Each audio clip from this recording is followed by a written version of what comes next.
Hello everyone, ꯑꯩꯈꯣꯏꯒꯤ ꯌꯦꯟ ꯉꯥꯅꯨꯅ ꯅꯥꯕꯒꯤ ꯃꯔꯝ ꯑꯍꯨꯝ ꯂꯩ꯫ ꯑꯍꯥꯟꯕ ꯃꯔꯝꯁꯤꯅ ꯑꯩꯈꯣꯏꯒꯤ ꯇꯦꯝꯄꯔꯦꯆꯔ ꯍꯥꯏꯕꯁꯤꯅꯤ꯫ ꯑꯩꯈꯣꯏꯒꯤ ꯍꯥꯏꯗꯤ ꯑꯩꯅ ꯂꯩꯔꯤꯕ ꯌꯦꯟꯁꯤꯒꯤ ꯉꯥꯅꯨꯁꯤꯒꯤ ꯃꯥꯒꯤ ꯔꯥꯏꯠ ꯇꯦꯝꯄꯔꯦꯆꯔ ꯌꯦꯟꯅꯥꯎ ꯃꯆꯥꯗ ꯇꯦꯝꯄꯔꯦꯆꯔ ꯀꯌꯥ ꯑꯣꯏꯒꯅꯤ, ꯆꯥꯎꯔꯀꯥꯟꯗ ꯀꯌꯥ ꯑꯣꯏꯒꯅꯤ, ꯑꯩꯈꯣꯏꯒꯤ ꯌꯦꯟ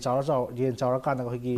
ꯈꯞꯄꯒ ꯁꯤꯕꯤꯀꯣ, ꯌꯣꯜꯂꯝꯗꯥꯏꯗ ꯁꯤꯕꯤ, ꯑꯗꯒꯤ ꯌꯦꯟ ꯄꯤꯛꯏꯉꯩꯗꯒ ꯌꯦꯟ ꯇꯥꯁꯟꯍꯟꯗꯅ ꯁꯤꯕꯤ꯫ ꯁꯣ ꯁꯨꯃꯥꯏꯅ ꯇꯧꯗꯅ ꯇꯦꯝꯄꯔꯦꯆꯔ ꯀꯌꯥ ꯊꯝꯒꯅꯤ, ꯕꯜꯕ ꯀꯌꯥ ꯊꯥꯡꯒꯅꯤ ꯍꯥꯏꯕꯁꯤꯃ ꯃꯔꯨ ꯑꯣꯏ꯫ ꯑꯗꯨꯒ ꯑꯅꯤꯁꯨꯕꯗ ꯑꯩꯈꯣꯏꯒꯤ ꯌꯦꯟ ꯁꯤꯕꯒꯤ ꯃꯔꯝ, ꯌꯦꯟ ꯁꯤꯕ ꯅꯥꯕꯒꯤ ꯃꯔꯝꯗ ꯑꯩꯈꯣꯏꯒꯤ ꯑꯅꯤꯁꯨꯕꯗ ꯚꯦꯟꯇꯤꯂꯦꯁꯟ ꯍꯥꯏꯇꯥꯔꯦ꯫ ꯃꯔꯝꯗꯤ ꯑꯩꯈꯣꯏꯒꯤ ꯌꯦꯟꯒꯤ ꯃꯊꯤꯁꯤꯗ ꯑꯩꯈꯣꯏꯒꯤ ꯑꯦꯃꯣꯅꯤꯌꯥ ꯍꯥꯏꯕ ꯒ꯭ꯌꯥꯁꯁꯤ ꯌꯥꯎꯏ꯫ ꯑꯗꯨꯅ ꯉꯁꯥꯏꯒꯤ ꯑꯦꯃꯣꯅꯤꯌꯥ ꯍꯥꯏꯕ ꯒ꯭ꯌꯥꯁꯁꯤ ꯌꯥꯝ ꯅꯝꯊꯤꯕ ꯄꯣꯏꯖꯅꯁ ꯒ꯭ꯌꯥꯁꯅꯤ꯫ ꯁꯣ ꯐꯥꯔꯃꯔ ꯃꯌꯥꯝ ꯑꯩꯈꯣꯏꯒꯤ ꯌꯦꯡꯒꯣꯟ ꯀꯃꯥꯏꯅ ꯅꯥꯟꯍꯟꯒꯅꯤ, ꯃꯅꯝ ꯀꯃꯥꯏꯅ ꯅꯝꯊꯤꯗꯅ ꯌꯦꯟ ꯂꯣꯏꯒꯅꯤ, ꯌꯦꯡꯒꯣꯟ ꯀꯃꯥꯏꯅ ꯁꯦꯡꯗꯣꯛꯀꯅꯤ, ꯑꯗꯨꯒ ꯃꯀꯣꯟ ꯀꯃꯥꯏꯅ ꯁꯥꯒꯅꯤ ꯍꯥꯏꯕꯁꯤꯃ ꯐꯖꯅ ꯈꯪꯗ꯭ꯔꯤ ꯍꯥꯏꯇꯥꯔꯦ꯫ ꯑꯗꯨꯒ ꯑꯍꯨꯝꯁꯨꯕꯗ ꯑꯩꯈꯣꯏꯒꯤ ꯑꯦꯁꯤꯗꯤꯐꯥꯏꯌꯔ ꯍꯥꯏꯅ ꯑꯩꯈꯣꯏꯒꯤ ꯄꯦꯇ꯭ꯔꯣꯜꯒꯤ ꯒꯥꯔꯤꯗ ꯗꯤꯖꯜ ꯍꯥꯞꯄꯒ ꯒꯥꯔꯤ ꯊꯧꯕ ꯌꯥꯔꯣꯏ ꯍꯥꯏꯇꯥꯔꯦ꯫ ꯁꯨꯃꯥꯏꯅ ꯇꯧꯗꯅ ꯑꯩꯈꯣꯏꯒꯤ ꯄꯣꯜꯇ꯭ꯔꯤꯒꯤ ꯏꯁꯤꯡ, ꯑꯗꯨꯒꯤ ꯃꯤꯅ ꯊꯛꯀꯗꯕ ꯏꯁꯤꯡ, ꯁꯨꯃꯥꯏꯅ ꯑꯩꯈꯣꯏꯒꯤ ꯏꯁꯤꯡ ꯈꯔ ꯈꯥꯏꯗꯣꯛꯏ, ꯑꯗꯨꯒ ꯑꯩꯈꯣꯏꯒꯤ ꯁꯤꯖꯤꯟꯅꯒꯗꯕ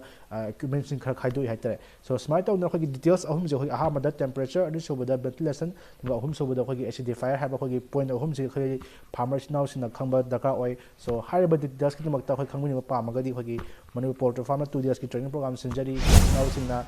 ꯑꯗꯣꯝꯅ ꯀꯩꯒꯨꯝꯕ ꯌꯦꯟ ꯉꯥꯅꯨ ꯂꯣꯛꯄ ꯃꯇꯝꯗ ꯀꯩꯒꯨꯝꯕ ꯑꯩꯈꯣꯏꯒꯤ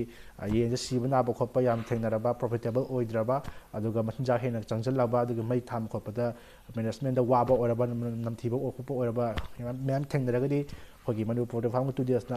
ꯇ꯭ꯔꯦꯅꯤꯡ ꯄ꯭ꯔꯣꯒ꯭ꯔꯥꯝꯁꯤꯅ ꯁꯣꯏꯗꯅꯃꯛꯀꯤ ꯑꯗꯣꯝꯅ ꯃꯇꯦꯡ ꯄꯥꯡꯒꯅꯤ ꯍꯥꯏꯕ ꯊꯝꯖꯒꯦ꯫ ꯑꯗꯨꯗꯤ ꯃꯌꯥꯝ ꯇ꯭ꯔꯦꯅꯤꯡꯗ ꯔꯦꯖꯤꯁꯇꯔ ꯇꯧꯁꯟꯕꯤꯔꯣ꯫ ꯑꯩꯈꯣꯏꯒꯤ ꯍꯥꯞꯆꯔꯤꯕ ꯅꯝꯕꯔ ꯑꯁꯤꯗ 2 days ꯈꯛꯇꯅꯤ꯫ ꯑꯍꯥꯟꯕꯒꯤ ꯐꯥꯔꯁ ꯗꯦꯗ ꯊꯤꯑꯣꯔꯤ ꯇꯥꯛꯆꯒꯅꯤ, ꯑꯗꯨꯒ ꯁꯦꯀꯦꯟ ꯗꯦꯗꯅ ꯑꯩꯈꯣꯏꯒꯤ ꯐꯥꯔꯝꯗ ꯆꯠꯂꯒ ꯐꯥꯔꯝ ꯚꯤꯖꯤꯠ, ꯄ꯭ꯔꯦꯛꯇꯤꯀꯦꯜ ꯀ꯭ꯂꯥꯁ ꯍꯥꯏꯔꯤꯕ ꯑꯩꯈꯣꯏꯅ ꯇꯝꯃꯤꯕ ꯃꯌꯥꯝꯗꯣ ꯑꯩꯈꯣꯏꯒꯤ ꯚꯤꯖꯨꯑꯦꯂꯥꯏꯁ ꯇꯧꯔꯒ ꯐꯥꯔꯝꯗ ꯆꯠꯂꯒ ꯇꯝꯕꯒꯤ ꯈꯨꯗꯣꯡꯆꯥꯕ ꯑꯃ ꯐꯪꯒꯅꯤ꯫ ꯁꯣ ꯁꯨꯃꯥꯏꯅ ꯇꯧꯗꯅ 2 days ꯈꯛꯇꯅꯤ, ꯏꯟꯚꯦꯁ ꯇꯧꯕꯤꯌꯨ꯫ ꯑꯗꯨꯒ ꯃꯅꯤꯄꯨꯔ ꯄꯣꯜꯇ꯭ꯔꯤ ꯐꯥꯔꯝꯒ ꯆꯠꯃꯤꯟꯅꯗꯨꯅ ꯃꯥꯏ ꯄꯥꯛꯄ ꯄꯣꯜꯇ꯭ꯔꯤ ꯐꯥꯔꯃꯔ ꯑꯃ ꯑꯣꯏꯃꯤꯟꯅꯔꯒ ꯑꯩꯈꯣꯏꯒꯤ ꯄꯨꯂꯞ ꯃꯥꯏ ꯄꯥꯛꯃꯤꯟꯅꯁꯦ ꯍꯥꯏꯕ ꯊꯝꯖꯒꯦ꯫ ꯑꯗꯨꯗꯤ ꯃꯌꯥꯝ